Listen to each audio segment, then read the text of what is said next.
اسمي سلمى البدري النشا. أنا من طور طبعا. أنا متزوجة عندك فعلا. When war broke out in the Nuba Mountains, Salma stayed in her village. She tried to plant her fields and raise her children. كان يعني ما في مشكلة بتاع الأرض ده. كان أرض يعني الناس كانوا كويسين يقعدوا كويسين يعني ما في حاجة اسمها مشاكل. كان قاعدين كويسين يعني. Then the bombing began. More than 1,000 bombs were dropped on civilian targets Sia alone by the Sudan Air Force.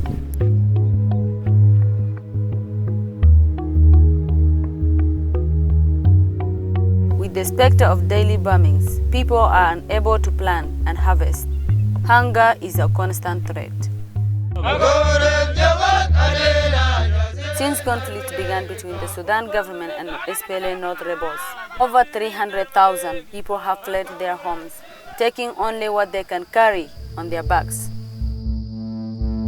After 2 years, Salma couldn't last any longer.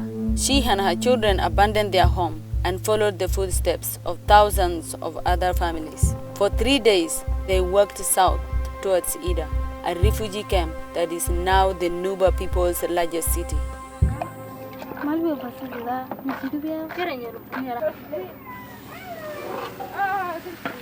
السبب خلاني مشيت هنا ما كان ده سبب بتاع الأكل ده. شواكل تعبان والناس كان تعبانين بالجوع.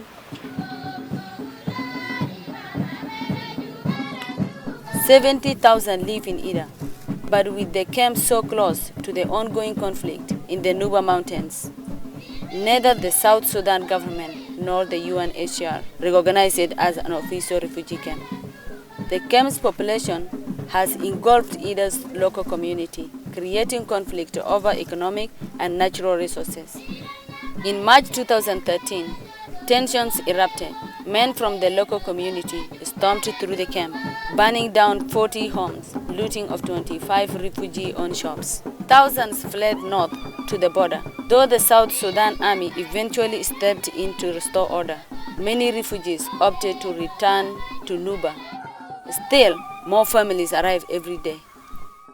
With this explosion in population, the challenges that we've had are several that include hygiene, sanitation, that includes food, that includes basic items, and of course healthcare. I think this is probably, in terms of logistics and in terms of cost, one of the most difficult operations that UNHCR is running at the moment. UNHCR and the South Sudan government want to move the refugees, and they don't support long-term services like education or farming. They say the camp is too close to the conflict, too militarized and unsustainable. Ajuantong is their solution.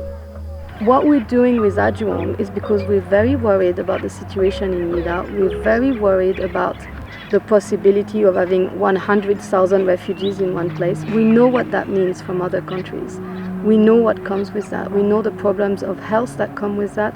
We know the problem with availability of water that come with that. We know the security problems that come with that. We've seen that in so many countries around the world, and we're worried of seeing this being repeated here in Nida. The new refugee camp, only 20 miles away, is the third camp the organization have tried to move the refugees to. But for those in Ida, especially new arrivals like Salma, security is found in their community. قالوا محل ده بيدو أنا براي ما بيقدر مشي كان إذا مشيت هنا ما بيطول يمكن يبني لي هنا قلت ما نقعد ما معي زول راجل عشان أنا أمشي يبني لي ولا مسكو هنا لا عاوزين المحل ده عشان المحل ده فيه أسرتي قريب ممكن نقعد معهم جنبهم ونقعد لكن هنا أنا ما همشي. Ida has become a center of the Nuba society fractured by war. Families have reunited and relatives support recent arrivals. They trust their own community safety net more than foreign organizations and governments. Despite the violence, the refugees prefer to stay with the community they know, closer to family and closer to home. But UNHCR did not give Salma the choice to stay. لما تيجي تخش تاني في المكتب التاني يقولوا لك انت ماشي جم ولا ما ماشي ولين لنا عشان يدوك حاجة تاكل خلاص. Refugee leaders in Ida have resisted moving to Ajuantong. Only 5,400 refugees have settled in the camp since it opened in April.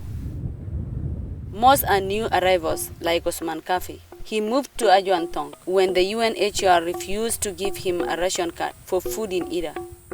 طبعا احنا جينا جداد في المنطقة دي، قالوا لنا المنطقة دي قفلت، حولناهم كده عشان يقعدون مع الأهل هناك، وقال لنا ما أقدر هنا، بعد نتحمل الكرت بتاع المنطقة دي بس، اضطرينا جينا.